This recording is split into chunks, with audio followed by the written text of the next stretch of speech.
Alan, thank you so much for meeting with me today. I appreciate the time. I'm really excited that we get to sit down and I get to learn more about Manson products and the business that you guys service to. Yeah. Can you tell me a little bit about who you guys are, a little history, who your customers are, and basically what you guys do as a produce wholesaler? Sure, Josh. Manson Products has been around for about 30 years, started by my father. I took it over about 15 years ago. We have statewide distribution. We're a produce wholesaler. We sell fresh fruits and vegetables to schools, restaurants, hotels, institutions.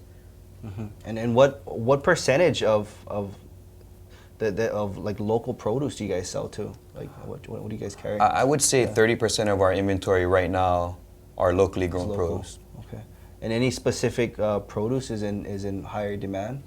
Right now, we sell a ton of locally grown tomatoes, Okay. A lot of papayas, pineapples, sweet basil, melons, kale, broccoli. So it's a wide range, green cabbage, Chinese cabbage.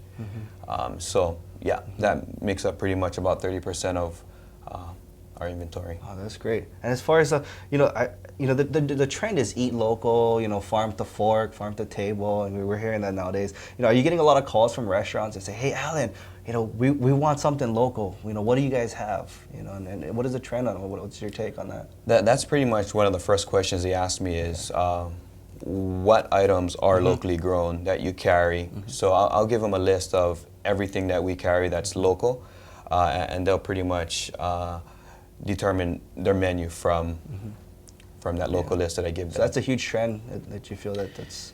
It is. It's growing. Farm to fork is growing. Okay. Every restaurant wants to do some kind of farm to fork part on their menu. Okay. No, that's good. And as a farmer, what type of certifications would I need to get in business with Manson? Typically, you would at least need a GAP certificate, which is a Good Agricultural Practices certificate.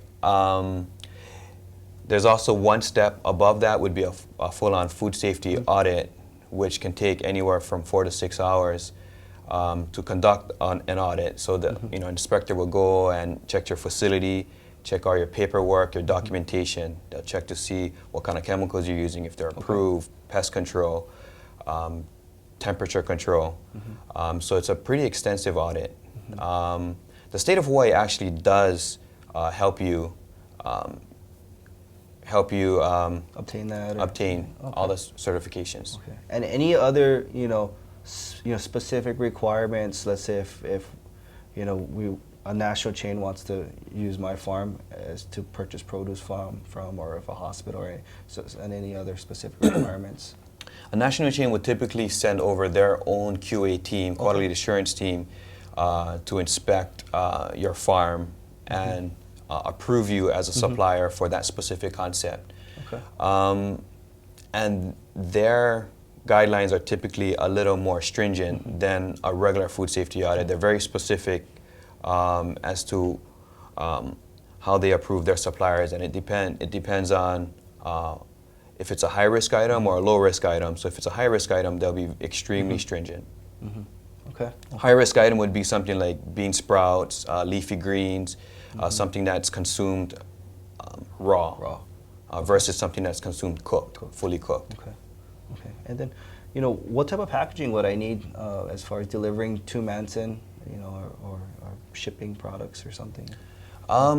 If you deliver to me, you're gonna just have to have a refrigerated truck, because when it comes to my place, we temp incoming temperature, we log it down, or I can have my trucks go to your farm and pick the product up. As far as packaging, typically for food safety, they ask for brand new boxes, not recycled boxes, with your label, farm name and label on the box. Anything that's stackable is fine. Okay, oh, that's great. Well, I appreciate it, Alan. Thank you so much for your time. I know you're a busy guy. Yeah, thank you so much. Thanks, Josh. Yeah, thank you. Then Josh visited Garden and Valley Isle Seafood for advice on selling seafood. Terrence, thanks so much for meeting with me today. Can you tell me a little bit about your company? Sure. Garden and Valley Isle Seafood was started over 30 years ago by Bob Fram and Dave Marabella. They basically just started out of, from the back of their truck selling fish. Then, gradually throughout the years, just kept on building it. And up till now, to this point, we're on all 4 islands, Kauai, Kona, and Maui, especially, and as well as Oahu. And basically, we just buy a lot of fish from the auction. We bring in some fish from California, from Australia, all over the world, and we just distribute it. And that's all goes straight to the auction, you guys? No, actually, we buy our local fish from the auction. Okay. That's all the fish that's longline caught. Okay. We bring in some salmon from the West Coast. We bring in snappers from anywhere from Fiji down to Australia and then even Indonesia. Mahi-mai comes from all over the world. As long as we can get wherever we can get fish, we try to bring it in here and distribute it out to either retailers. The fish that are caught over here, we most likely will sell it out to wholesalers in the mainland, and then we sell to restaurants in the mainland and as well as Oahu. Oh, so you guys have a lot of customers then? Not bad, pretty good, yeah. Oh. And as far as for like locally farmed seafood, locally farmed aquaculture, can you comment on that as far as what's your guys' involvement and how do you guys help with that? Well, yeah, we really try to buy as much as we can sell. The 3 items that right off the top of my head that I can think of is the kampachi, of course. They've been around since I think maybe 2005, 2006, and they've done a really good job of marketing their product. It makes it really easy for us to sell. So we sell that. There is the Kahuku Ogo, that the Kahuku Ogo farms that also do sea asparagus. They've done a great job marketing their product as well. Once in a while, we'll sell some abalones that's raised from the Big Island. And then finally, the biggest ones right now is the Kauai shrimp. Yep. So those are the more popular? Those are, yes. Kauai shrimp is by far gaining the most ground, especially on the mainland. Anything with the word Kauai or even Hawaii in it, and it's a shrimp. It's a whole head-on shrimp. It's just really very popular. And, yeah. Oh, that's great. That's great. As far as for local distributors and local farmers, when they bring their produce here, when they bring their fish here to your company, is there a way that you advise us to package it or to deliver it? Definitely, you want to deliver it in a sanitary, either a cooler or some kind of box. Make sure there's ice in it. Ice is really important. We are a federally certified plant that requires fish that's being received to be under 40 degrees.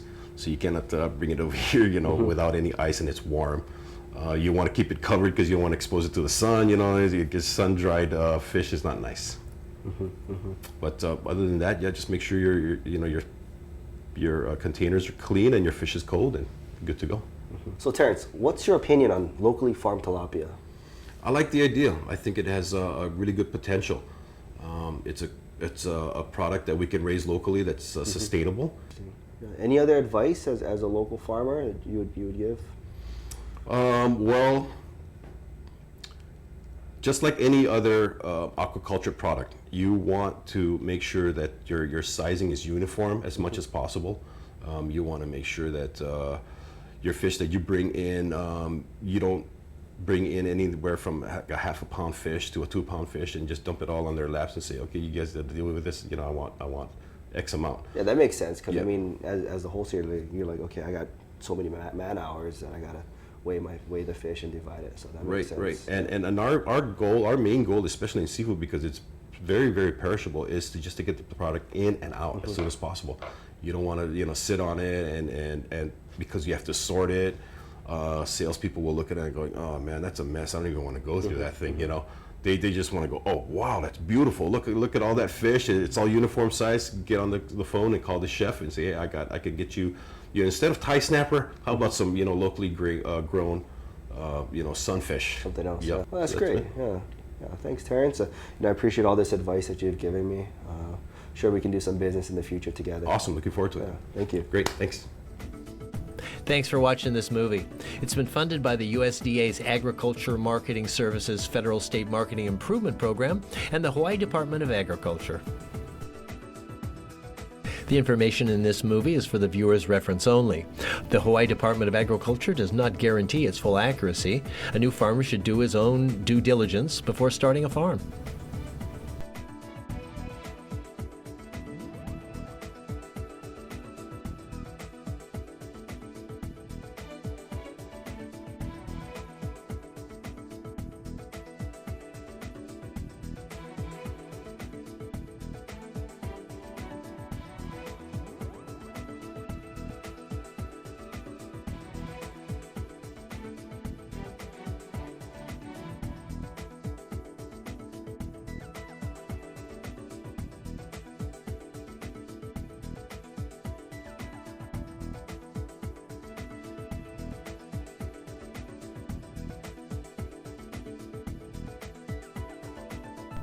You know, we really do encourage entrepreneurs and investors to start new farming businesses in Hawaii. So hey, give Liz a call. The number's given on the screen. She will help you out.